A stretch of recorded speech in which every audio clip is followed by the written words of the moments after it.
Good morning. Happy Thursday. It's Daryl here. It's bright and early 4 a.m. here in Connecticut on the East Coast. Okay, here's something that came to light today. I'm remaking yesterday's video. I took a look at yesterday's video. I was going to download it this morning. I have been so incredibly busy.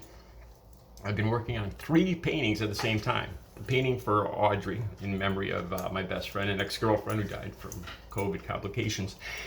And after people saw that, I got a request from 2 other people that I just couldn't turn down for portraits of their loved ones. I'm not going to show them. I wasn't even going to mention them, except I kind of have to because I see the toll that it's taking an effect, having a toll on me. I got a few messages the last couple of days asking me if I was okay, asking because I looked lethargic. And I took that to heart and I thought about it, and I thanked the person that sent this comment. And then I went to download yesterday's video this morning, and I took a look at myself, and I was sitting here with my eyes half closed, and I was like, oh my God, I saw what they were talking about. I've been spreading myself too thin. I'm going to do a video, and I'm going to explain to you guys. I've been working about 14 hours a day, and I'll go through the whole thing, explain to you guys, but that's not this video. Obviously, I have to remake the video from yesterday because it looks terrible. I look like I'm half asleep sitting here. Okay, so I'm going to do this all off the cuff by heart, by memory. All right, I want to talk about Donald Trump and Trump Jr. Commentating the MMA fight that's coming up between Evander Holyfield and Vitor. I don't know why I say it like that because I thought it was Victor at first, but it's Vitor, V-I-T-O-R, Vitor Belfort. Okay. And a series of other fights that night. So Trump and Donald Jr. are going to be the commentators. Now, if any of you guys, I got some of the most views on the MMA fight I did back, I think it was 2062 or whatever that number it was, where Trump got cheered, USA, where he came out, and I kind of figured, because let's face it. Okay, let's just get right into the video. There's 3 kinds of tough guys that come up in my mind, or people that consider themselves tough guys. Okay, there's a true tough guy that has done things that they've had to do to protect themselves and then their family. They've done, or their country, or their town. These are people that are level-headed, don't panic, don't run. They do what they have to do. They're good at it. Most of all is keeping a level head and not letting your emotions get the best of you, not telegraphing your emotions to the other person. These are true tough guys, and people that don't brag about it. And most of the time, in my opinion, these guys probably don't watch MMA fights because this is a side of life that they deem necessary. Stuff they have had to or have to do, but they don't necessarily enjoy it. It's not something that they brag about. That's a true tough guy. Number 2, the psychotic. The person that is lacking empathy, that is just truly does not understand, has no connection to other people, or a masochist that just enjoys inflicting pain on other people. Now these people don't really count because there's something that's not connected. These people they're not wired correctly. I wouldn't consider these people tough guys per se, but they're definitely to be avoided out of all 3 of these people. Number 3, the guys that are going to probably watch this video, that don't watch me normally, that see the Trump and the MMA and the fight and everything and click on here and give me the thumbs down and give me all the angry comments. Those guys that profess themselves to be tough guys. These guys, I know you guys, man. I know you guys so well. You guys never been in a fight. Except maybe in 3rd grade when you stole the girl you like, you stole her jump rope and she kicked you in the nads, or so that that's the only fight you ever been in. Wait a second. Now you guys are gonna jump in and say, "Oh no, man, I was just in a fight last week." Okay, let me tell you how that fight went, because you probably were in your mind. You were probably in a fight. More than likely, these are instances of road rage, because guys like this are very hostile on the road. It's all about them getting to where they need to be, not concerned with anybody else. Nobody better mess with them. But in their heart, they know that they just don't have what it takes. They don't have what it takes to just do what needs to be done and to defend themselves in a real situation. These are the guys that are just putting up a front, just to try to scare people away from them. These are the guys that get out of the car and scream and butt chests and push the other guy. Let me give you a clue.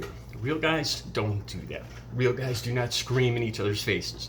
Real tough guys do not push each other. Never push each other.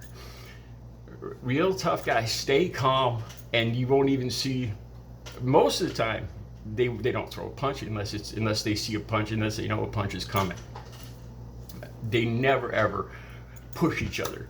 Now, the people that profess themselves to be tough guys, they get in a lot of these pseudo fights, I guess. I don't call them fights, but I'm sure they when they go home and tell everybody else that I got into it with another guy, I jumped out of the car and I pushed him and I blah, blah, blah, and they kind of skip around they skip around on the exactly what happened.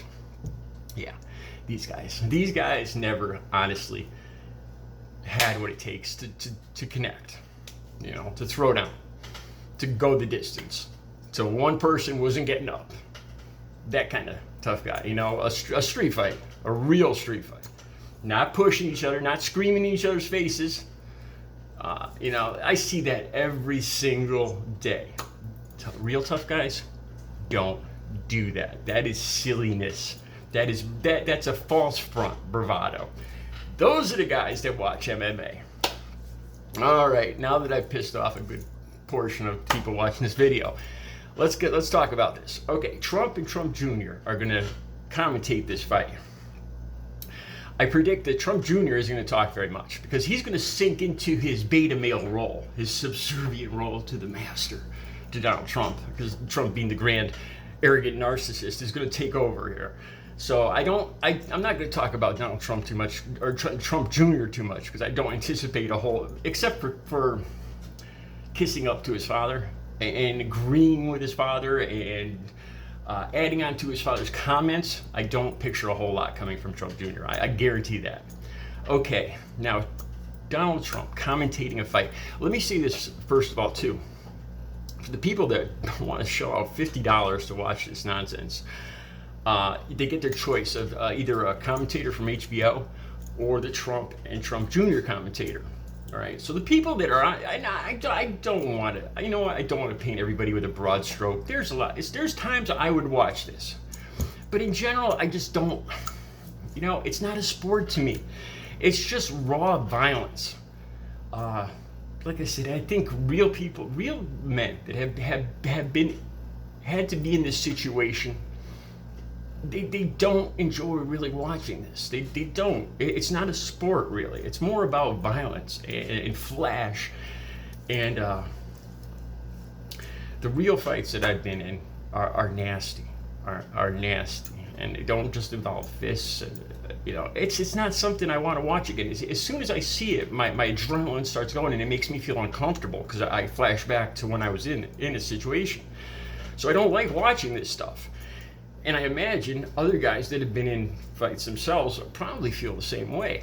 It doesn't make you feel good. The guys that like to imagine themselves as tough guys, they watch this and they say, they equate themselves to somebody on the screen. Like in a fantasy world where this is what I would do and that's me. Yeah, if I could do that, I'd kick ass. And these are the guys that get in other guys' faces and scream and holler and puff their chests and might even push each other, but they don't throw no punches. They get back in their car and drive away, and they go home and tell everybody else that they got in a fight. These guys. All right, so Donald Trump now, coming to the actual fight and talking and commentating. He's not going to talk about the fight. He's an arrogant narcissist, okay? Everything that goes on in that ring, he's going to equate to his life, because that's the only way an arrogant narcissist can see things. He's not going to talk about, Evander Holyfield and his life and his record and or Victor Belfort and his abilities and his reach and everything else. He's going to equate his being cheated out of the election. I predict he's going to bring this up probably about every 2 minutes at the most, about being cheated. Let's hope there's no cheating, like I was cheated out of the election. That's going to go on over and over and over and over. And the people that pick him to be the commentator are going to love it too. The rest of us would rather open a vein than watch this nonsense. Okay, but this is what I really predict is going to happen. He's going to want to tick people off. That's part of the reason he's doing this, because the violence, the pretend violence. It's not pretend. What's going on in that ring is real violence. But that's really all it is. It's just violence for the sake of violence. It's to me, it's not a sport. But let's not get back into that again. All right, so this is what I predict happening, though. He's going to bring up Nancy Pelosi, guaranteed. He's going to bring up an old classic. He's going to bring up Hillary Clinton.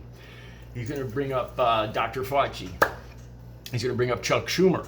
Of course, he's going to bring up Joe Biden. Now, he's going to interject these people, his enemies. He's going to interject them into a situation in the ring. Let's say Victor Belfort gets a hard right jab or left jab to the face and knocks him, sends him reeling back. I could hear Trump going, well, that's what I would. That's me and Fauci. You know, he's going to equate whoever's getting the bad end of the fight. He's going to equate that to his enemies. You know, this is I could see this coming. I would bet anything. I'll bet anything. He's not just going to talk about the fight. An arrogant narcissist is not capable of that. He's gonna, and when I said Nancy Pelosi, he's definitely, because this is another thing that they'd love to do. MMA fighters, now I've looked this up, and I don't even really want to talk about this much, but they have a history of spousal situations, and I guarantee Trump has gotten a lot of mileage out of beating up on women, mainly because the rest of the country doesn't see that as a good thing, you know. But he's just joking, you know, and it's okay if you're talking about Hillary Clinton or Nancy Pelosi. So I have no doubt, you know, just to push buttons, he's going to bring up Pelosi a lot. I guarantee that. No, and he's still upset about the way she acted at the she ripped up the speech there and everything. I bet all the money in the bank he's gonna put Nancy Pelosi in the loser's position in this fight. Hillary Clinton, an old classic, and all the people that paid for this fight are gonna love it. It's gonna be more politics and sport, or more than that, it's gonna be more about Trump's narcissism than politics, which is par for course. So this is what I predict. This is just my initial take on, I just heard about this yesterday. This is my initial take. I'm going to do more on this fight coming up, and definitely I'm going to do a video after the fight to see if my predictions are right. All right, you guys have a great Thursday. I'll be back later with another video.